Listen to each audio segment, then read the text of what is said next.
Hello. So, as soon as I shut off my last video about extroverted intuition, there's something about ending something and telling me something isn't possible to make my brain spark and go crazy with tons of analogies and ideas that could still be possible. So that's what I want to talk about and just quickly recap about all the things that I could have missed or could have added. So I took some notes so I wouldn't forget. Extrovert intuition is always asking what if, but also why not? Why can't I? I want to do this. Why can't I? As soon as I hear someone tells me I can't, I'm like, yeah, right. You can't stop me. And I see it as a challenge and my brain lights up. I love that. When things close and it's like I am the queen of. Okay, so I'd get bullied when I was a kid, and I'm the queen of. Oh, I had a million things to say as soon as it was done, but in the moment I was like, I think I still get confused, mentally confused by bullying and harsh criticism towards myself. I can defend anyone else in the moment and seem like a freaking genius.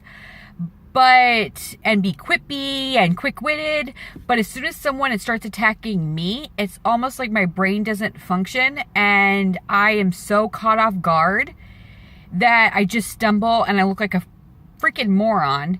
And I have trouble defending myself, one, because I don't believe that when you defend yourself, you have a lot of credibility. You need someone else to give you that credibility, so I want someone else to defend me. But everyone else thinks I'm so freaking awesome that if I could defend myself, I would. So, anyways, one of the challenges. Another one of my ramblings is, Dr. Seuss. He was one who said, what is possible? Why do Christmas trees have to be green? You know, they can be yellow or red, or why not? Why are you guys limiting me? You know, and so he was kind of weird, but he was a perfect demonstration of extrovert intuition. That's the reason why they have him labeled as an ENFP. My brain is like the game of categories without the limitations of the rules. So I have struggled when it comes to as soon as I hear you can only come up with the words with A, my brain shut off. But if you tell me that what is possible, you give me a category and you say what is possible, my brain lights up. So I don't know what that is, but something that makes my brain overload or overheat is details and subcategorizing. Soon as you make me, my brain loves research and loves coming up with what's possible and what could be. And I am like if you look at my computer, always there's like 100 tabs open. And the reason that is because I have a hard time processing the tabs that I have open. I don't want to deal with the details. I like the idea, and that's great, and I don't want to forget it, so I'll leave the tab there.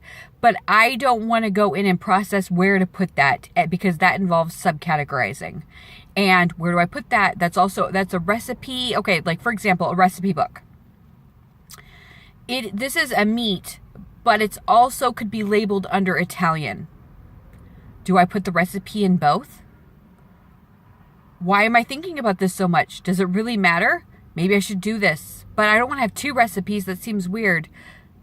Anyways, that is something that my brain it does that. It's not good. And that's what makes people feel like I'm stupid, is because I don't have memory recall like they do. And so they're like, wow, you're an idiot. And you don't remember all these facts. And I'm like, but that's just not the way my brain works. And so unless it was super important to me, there was a reason why I had to remember it. I really have a hard time with memory retention. My brain, extrovert intuition is like renting a subscription. So I don't possess the information. I have it, but it's like I had that moment for a thought and then my subscription ended and it's gone. I don't know how valid that is, but see, that's kind of what I came up with in the moment. And my mind is like a hummingbird that loves the possibilities and goes from idea to idea to idea to idea, and the ideas are nectar. I love that.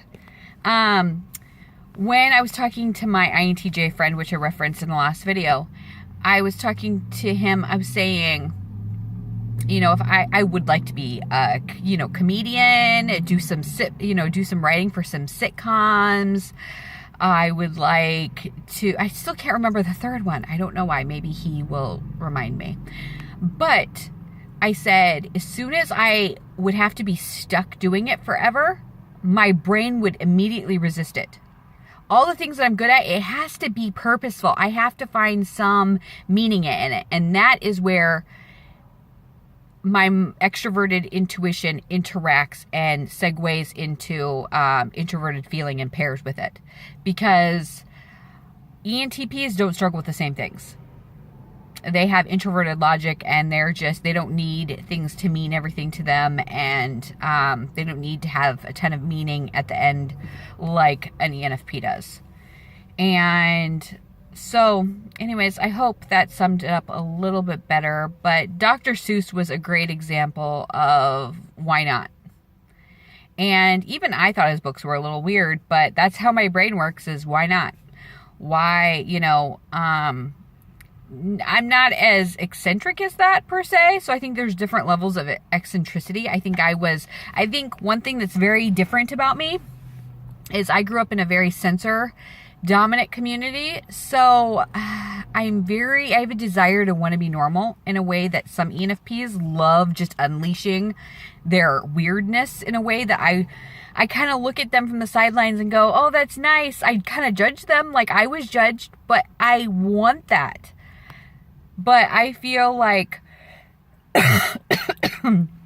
being with an INTJ and being raised by an ESTJ mom, I surround myself with people that are logical because that's what I crave.